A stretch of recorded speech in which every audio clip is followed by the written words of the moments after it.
시작해 주십시오. 3분입니다. 정말 분노스럽습니다. 지금 헌법재판소가 어떤 곳입니까?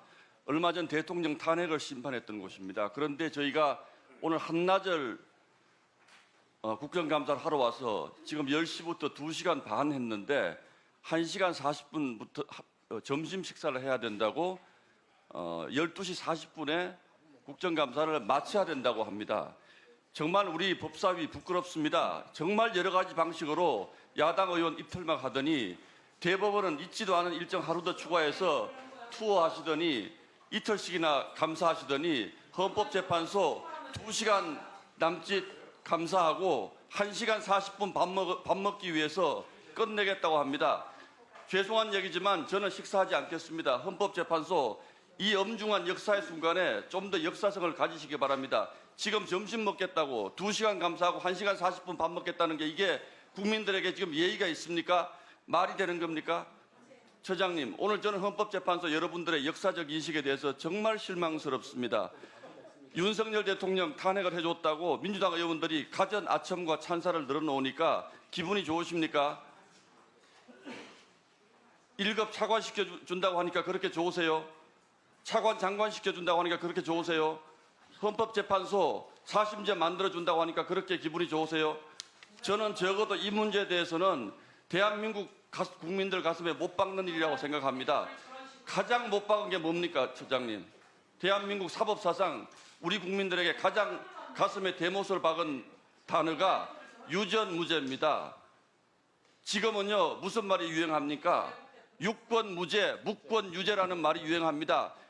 유전무죄 아닙니다. 권력 있는 자는 죄가 없고 권력 없는 자는 죄를 받는 이 세상, 헌법재판소가 4심제를 만들어서 이재명 대통령 무죄 만들어주고 나면 또 버림받으실 겁니다. 그러나 이것 때문에 대한민국 가슴에 유권무죄라는 대못을 헌법재판소 박으시려고 그럽니까? 좋습니다. 4심제 전 세계적으로 헌법재판소가 논의해온 주요 의제라는 걸 알고 있습니다.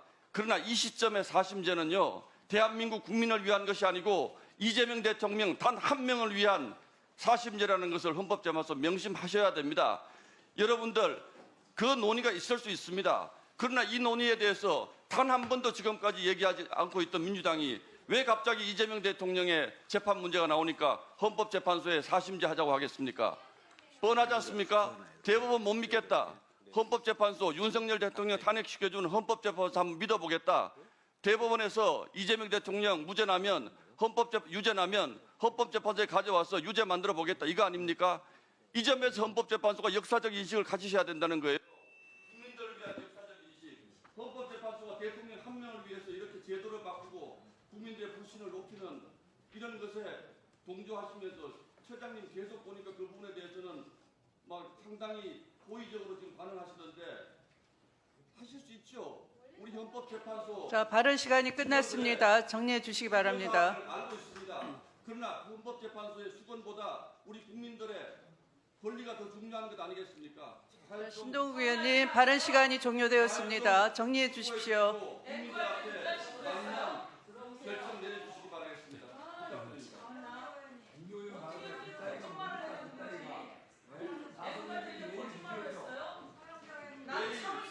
내일 언론에 다 나올 겁니다. 오늘 몇 분 했는지 또 조롱했다고 하지 마십시오. 나중에 앵커 대표 거짓말만 했어요? 내일 언론에 다 나올 거예요. 헌법재판소 강사. 자, 신동욱 의원님, 내일 또 방송에 나가서 허위사실로 인터뷰하실까 봐 미리 정확하게 알려드리는데요. 아까 말씀드린 것처럼 중식 시간에는 이동 시간도 포함되어 있는 것이고요.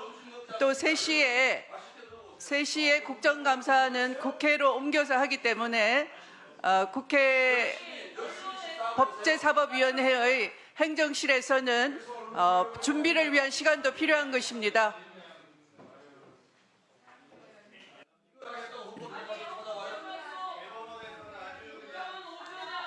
자, 다음 질의는 최익진 위원님 순서가 되겠습니다. 진행해 주세요. 예, 우리 헌법재판소 관계자 여러분들께 다시 한번 사과드립니다. 하지만 여러분들도 책임이 있습니다. 탄핵해야 될 사람들 탄핵하지 않고 제때에, 그 다음에 이제 조만간 있게 될 텐데요. 내란 세력을 해산시키지 않으면, 내란 정당을 해산시키지 않으면 저런 궤변으로 모욕당하는 일들이 반복될 것이고 여러분만 모욕당하는 게 아닙니다. 이 방송을 보고 있는 대한민국 국민 모두가 얼마나 모멸감을 느끼겠습니까? 그래서 확실하게 헌법재판소 재판관들이 일을 해주시기 바랍니다. 저는 지금 대한민국의 현상에 대해서 큰 위기감을 가지고 있습니다. 현재 우리 대한민국의 가장 큰 문제는 불평등과 격차가 과도하게 빠르게 확산되고 있는 것이라고 생각을 합니다. 이 불평등과 격차의 확대가 교육 격차로 이어지고 있어요. 어떤 교육 격차냐? 점점 지방에 사는 아이들, 서민의 아이들은 고위직에 올라갈 기회를 박탈당하고 있습니다. 그 결과가 결국 이 기득권과 특권이 자신들의 특권을 영구 고착화하기 위해서 내란과 계함까지 서슴지 않는 일들이 벌어지고 있는데요. 저는 헌법재판소에 오늘 와서도 깜짝 놀라고 우려스러운 게 있습니다. 우리 헌법재판관님들, 존경하는 재판관님들이 어쩜 하나같이 전부 다 거의 다가 서울법대예요. 100% 서울대. 저는 이거에 대해서 동의할 수 없습니다. 가난한 사람들, 서민들, 노동자들, 지방에 사는 사람들, 그 사람들의 권익을 대변할 수 있을까? 제가 찾아봤어요. 이제 서울법대가 로스쿨로 바뀌었잖아요. 서울대 로스쿨 1기에서 3기까지 보니까 대부분이 강남 3구 출신 아이들이 상당수를 빠른 속도로 차지하고 있어요. 이대로 가면 대한민국의 미래가 어떻게 되겠습니까? 강남 3구, 서울대 로스쿨, 헌법재판관, 그 사람들이 과연 얼마나 가난한 서민들을 위한 결정을 하겠습니까? 빨리 조치를 해주십시오. 이렇게 공직사회 전반이 특권층이 되면 다시 내란이 일어나고 다시 계엄이 일어나고 서민들은 점점 더 사지에 밀려날 것이라고 생각합니다. 지금 대법관들도 보니까 거의 다가 그렇습니다.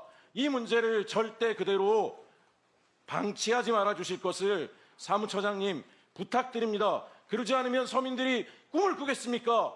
도대체 민주주의 국가에서 어느 집에 태어났냐가 평생을 결정하면 그게 누가 꿈을 가지고 살 수 있겠습니까?